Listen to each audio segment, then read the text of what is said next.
Though I don't want you to blame him for anything wrong or unhealthy that I might say, I do want to acknowledge that what's about to come out of my mouth is something that went into my ear when I was blessed as a student at Reformed Theological Seminary to have as my professor all the way through all the way through the Old Testament, Dr. Richard Pratt.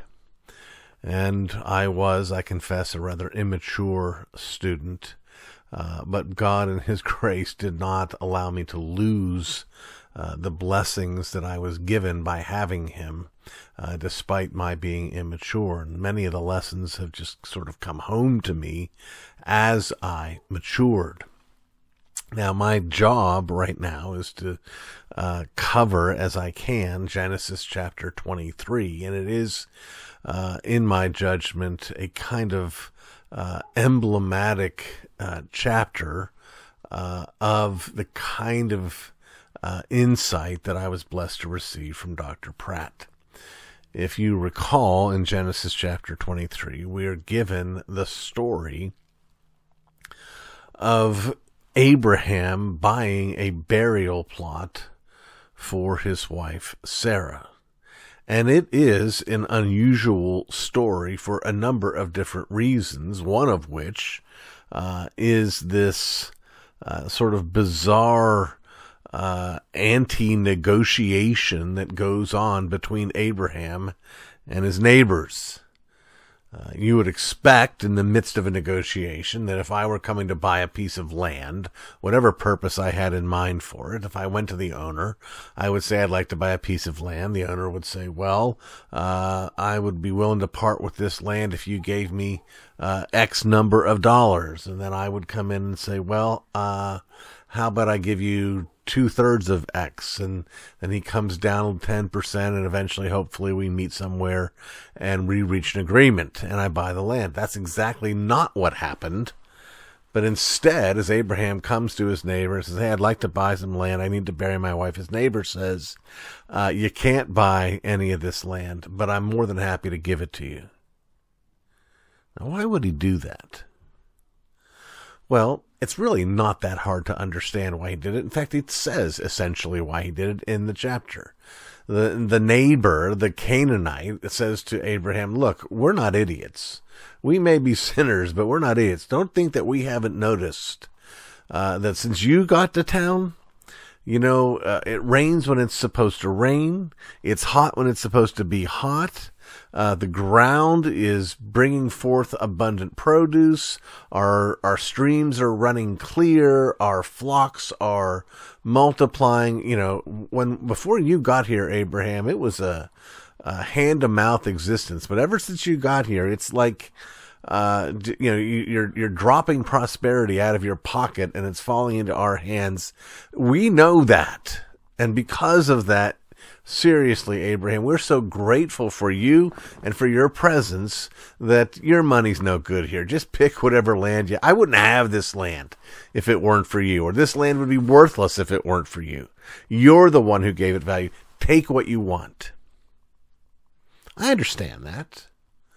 I've been in that place. There have been times when people, I don't know how sincere they were, but they asked for something to purchase something from me, and it was something that I was more than happy to give away. I had a friend visit my home once, and he and his wife and child were going to go camping, and he asked if he could buy some firewood from me.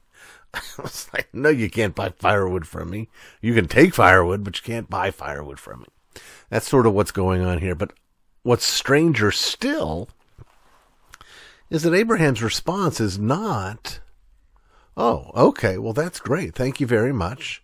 I guess this is God blessing me because of the deal that I cut with Lot, allowing me to do it. No, he doesn't do that at all. He insists, I'm going to pay.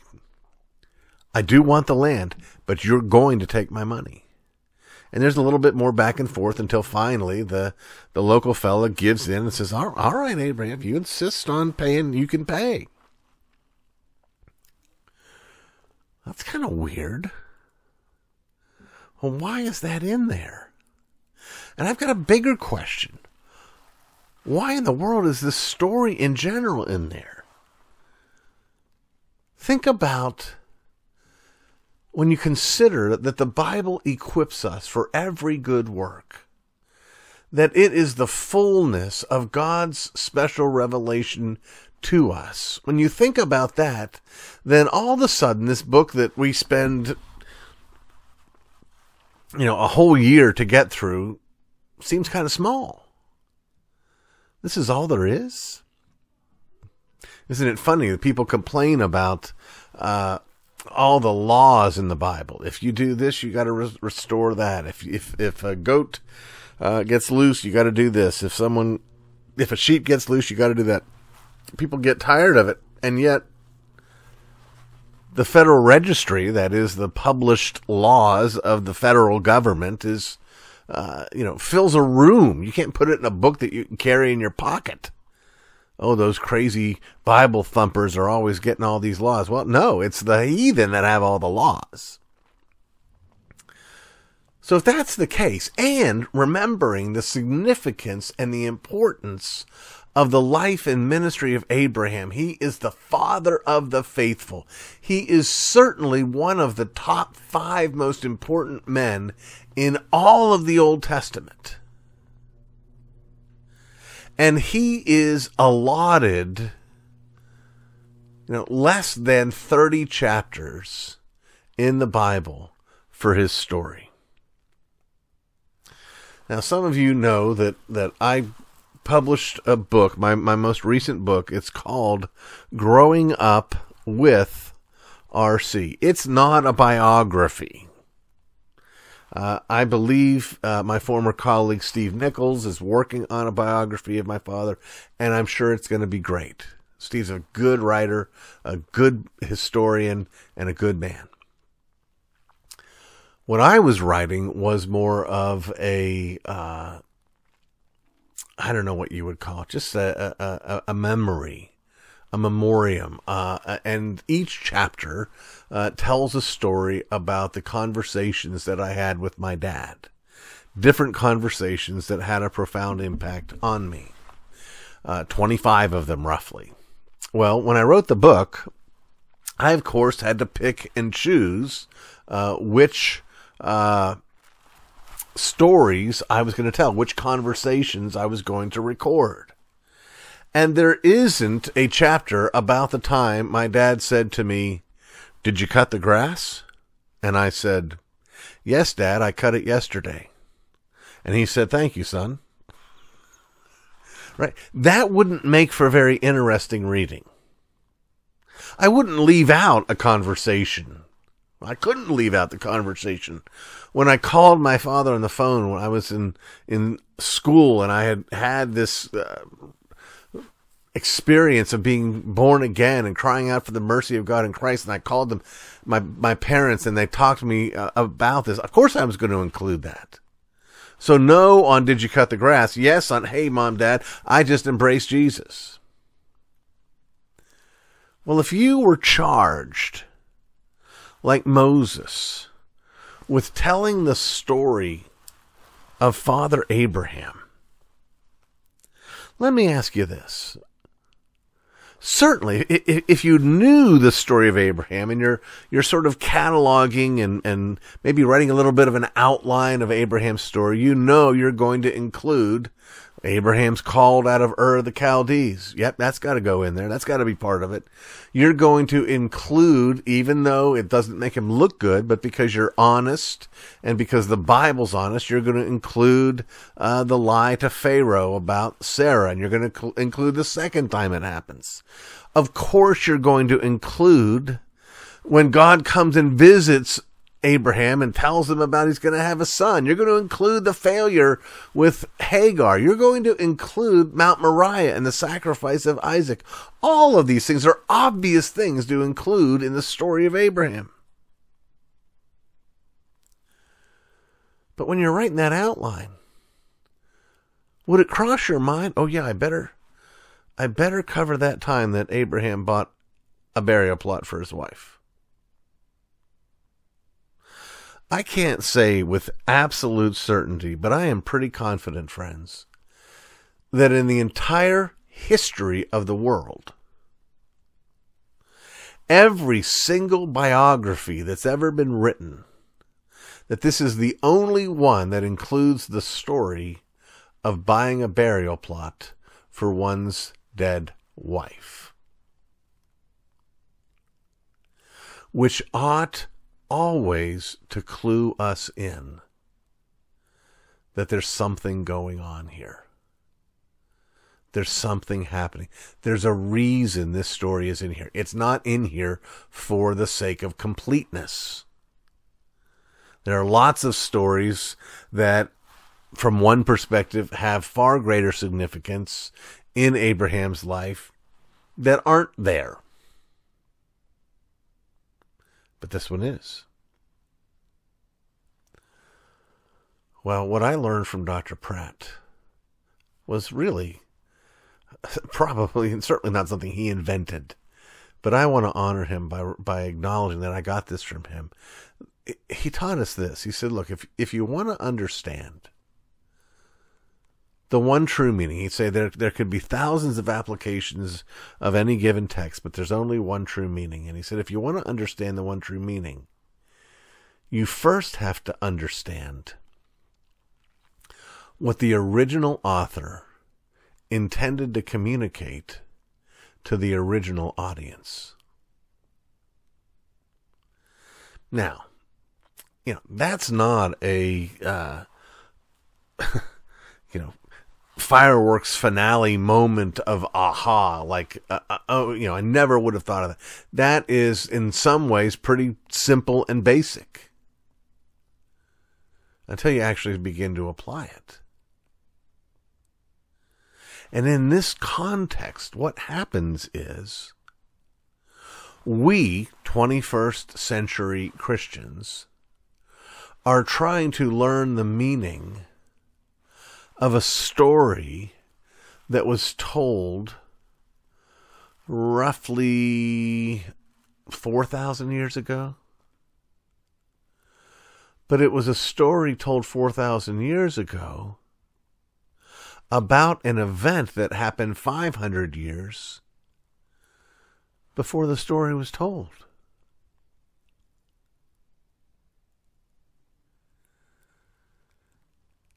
The question isn't what was going on in Abraham's life that we're supposed to pay attention to because Abraham wants us to know about it. The question is, why did Moses tell this story? Well, the answer to that question I also was blessed to receive from Dr. Pratt. Not just me, but our entire class, our very first semester there in our Pentateuch class, where Dr. Pratt explained this to us.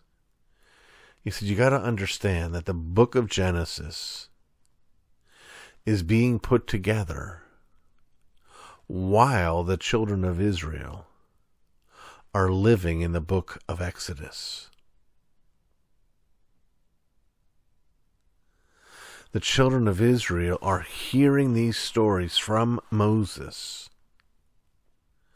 while they are in that place between when they lived in slavery under the boot of Pharaoh and when they would come to live in the promised land after they would drive out the Canaanites. And that's why this story is in here.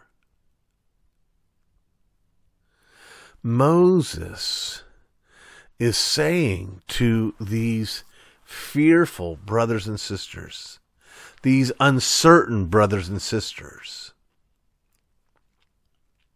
hey, you know our father Abraham? You know, he's the one God spoke to.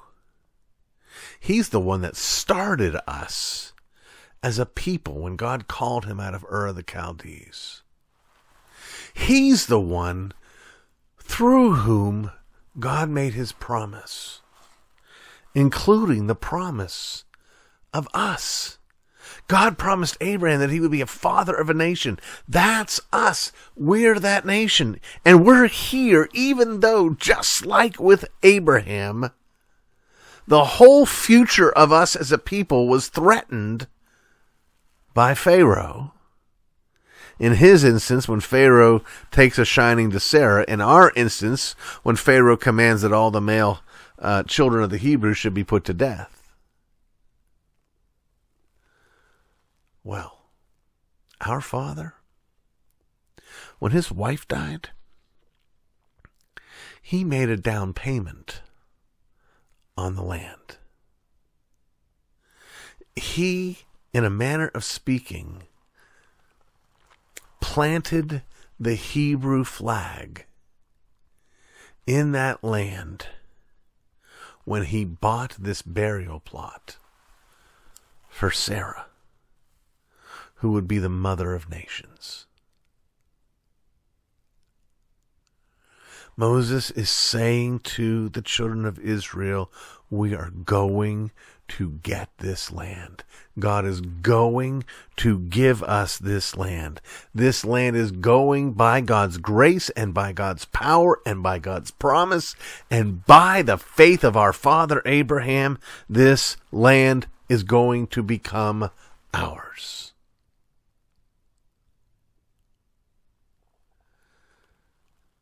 That's why that story's in there. That's why when Jacob died, he said, take me back. That's why when Joseph died, he said, take my bones back. Because this land is going to be ours. God promised. Remember that Abraham's entire life, once he got to the promised land, that whole time he lived as a pilgrim and as a sojourner. As we have read through the chapters up to chapter 23, we've seen Abraham moved over here. Abraham set up his tent over there. Abraham began to call upon the Lord over here. He's always on the move. He's walking the whole of the land. But here in chapter 23, he not only plants the flag, but he plants the remains of his wife. Why do I say plants? Well, you understand, friends, that because of the promises of God, when we bury a Christian's body, it's not like burying the trash. It's like planting a seed. Because every one of us is going to come back out of that ground. From dust we came, to dust we go, and from dust we will come again when Jesus returns in power and majesty. And not just you, and not just me, and not just our grandmother who told us all about Jesus, but the mother of the faithful, the mother of the nations. Sarah will walk out of that ground alive, glorified, incorruptible, never to die again.